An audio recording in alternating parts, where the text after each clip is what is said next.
Good morning and welcome to this 10th anniversary meeting of Minimally Invasive Extracorporeal Technologies International Society, which is organized in Thessaloniki, the seat of the society. And we are happy that 10 years after the inaugural event, we are in the position that most of the opinion leaders that started this society, they are here today, and they shared with us all these years whatever we have set as goals for this society.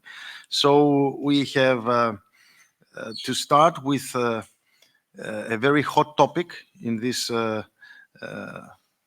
meeting about penetration of minimally invasive extracorporeal circulation to different parts of the world, just to try and reveal what's going on and which is the stage that we are having after 10 years of the society. What are the drawbacks for people that are not using, which is the potential, and what should we do? I am co-moderating with Professor Kimura because we had some last-minute issues with the moderators. So we will start immediately with the first lecture that will be from Jenni from Inselspital in Bern, that will give us a lecture on the Swiss experience. Thank you very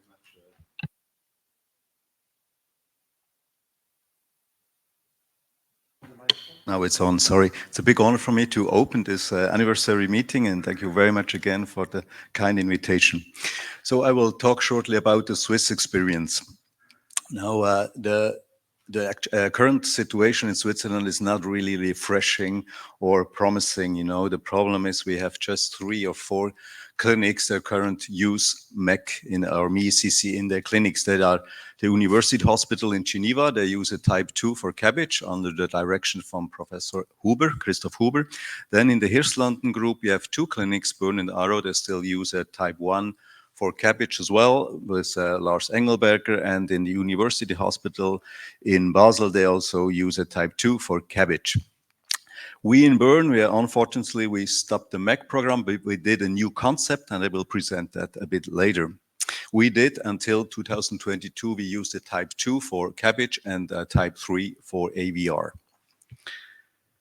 Now, the problem, as you see, we were always the only clinic in Switzerland that using MiECC independently. We didn't have another clinic. They really pushed the technique. So that's why I mentioned the chiefs from the other clinics that are using MiECC, because they were all be trained by Professor Cale in Bern. And if they left the hospital, they took the technique or transferred the technique with them to their new clinics. That's why we have only trained people from Bern. They're using MiECC in Switzerland currently. We also trained the perfusionists, or we were on site and helped them to implement MiECC in their clinic. So I can say that Professor Thierry Carrel and my previous chief, Eric Gigax, they played at this time a major role for penetration MiECC in Switzerland. With regard to this conference, I called the surgeons from these clinics and the perfusionists. I asked why you do not use MiECC systems for advanced surgery, such as open heart surgery, and they answered me really one answer: they have safety concerns. You know, they are safe what they are doing, but they don't want to take an additional risk. That was the answer for them. Now, oh, sorry, I was blocked. No, it's okay. But we did a lot of things, you know, to try to penetrate more into the market. We had national, international presentation. We also the first. No, there was the third MiECC meeting was 2018 in Bern. We also was host for the consensus paper in 2015, and my chief Professor Cale was an active member and is an active member in the MiECC. And we teach in the perfusion school in Zurich, and we also had this international courses, the academia course with a academy, with Medtronic, sorry, we give this 2-day training for whole teams.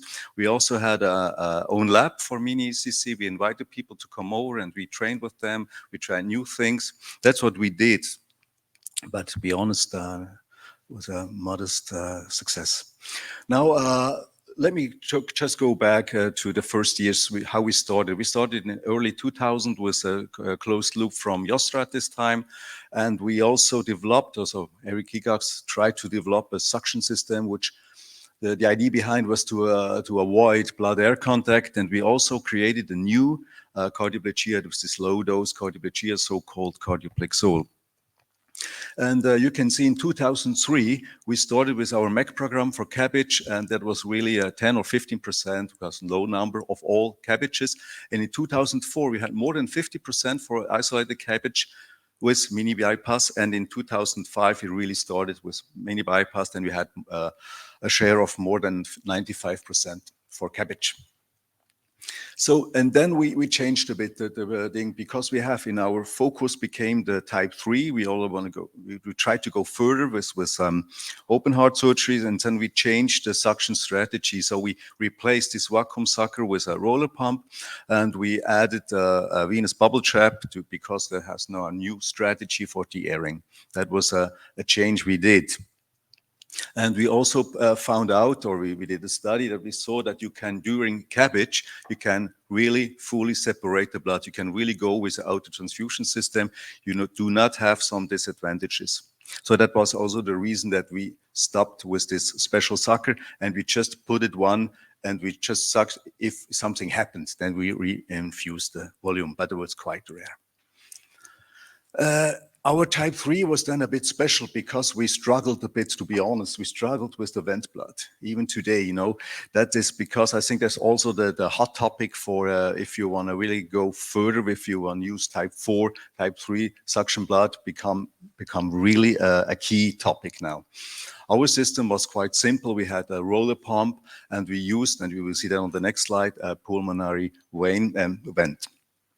We called this kind of venting on demand, because we didn't vent until the surgeon asked to vent. So that was the idea behind, quite simple. With this system, we did some AVRs, mini-sternotomy, we did all aortic valve surgery. Now, shortly discussion about the aortic pulmonary artery venting. You know, the problem if you use a pulmonary artery vent is the problem. This is the vent will be linked automatically with the main line. And I saw in several clinics I visited, if the surgeon had an overflowing field, he asked for more venting. And the only thing you can do in this case is to increase the speed. So you can provoke, or that can lead to unstable perfusion guidance. That's what I saw quite often. So that was my reason to go to another solution with all the disadvantages. We put it a normal pulmonary vein vent interventricle. With the disadvantage, you can see that here you have blood air contact. That is a compromise. And so based on this, we said, okay, now we have new systems on the market, which they are quite open, of course, but they are comparable nowadays with the type 3 concerning priming.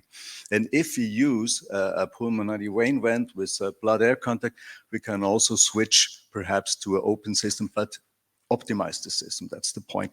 That was the reason we did this step. So the reason for a strategy change in our clinic was first the vent blood management, and the optimized system. They can really now we can compare them with mini bypass. Perhaps we can discuss that a bit later. And now on the market, but one point is you have to deal with suction blood. Even if you use an open system, please, suction blood is always key.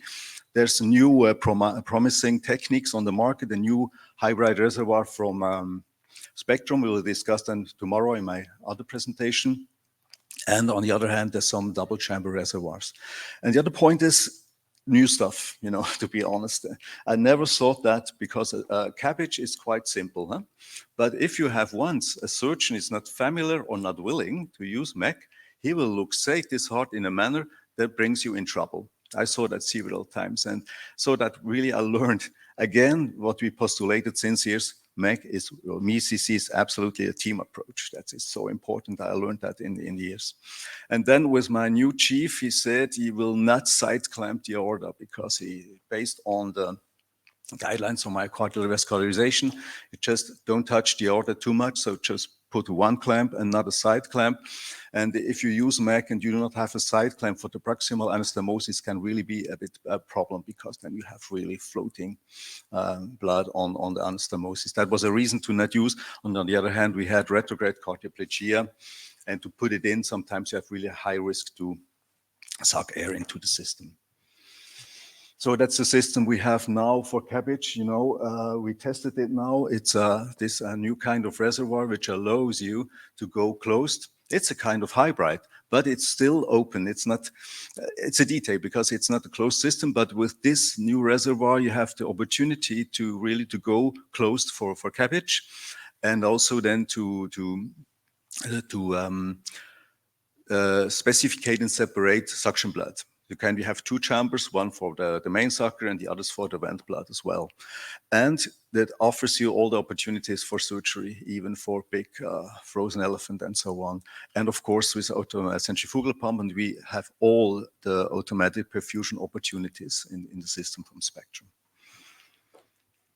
And the other clinics in Switzerland, come again to the Swiss experience, they're still using this type 2, which we use for years, a type 2, but they just use it as a for CABG, and some of them, they will also close the PFO with the system.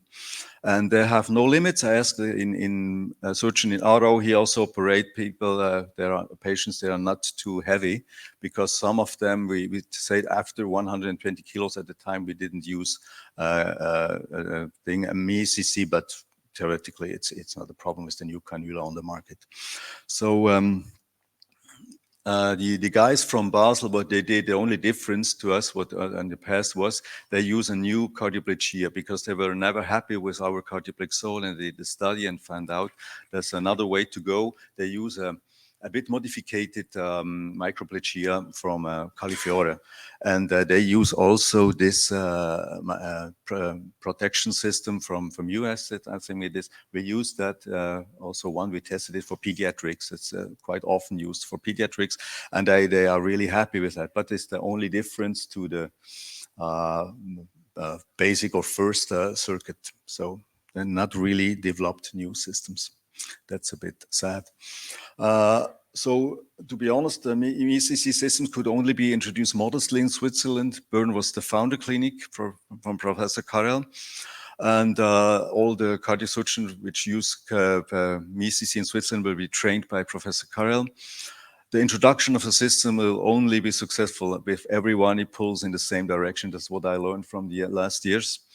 And although to be self-critical a bit, also from my side, we failed to convince the teams in Switzerland that the MiECC are really safe and they have important advantages over the conventional one. But on the other hand, we can also say we learned a lot of the MiECC technology, and that helped us now to develop new system, the so-called optimized ECC. So thank you very much for the attention.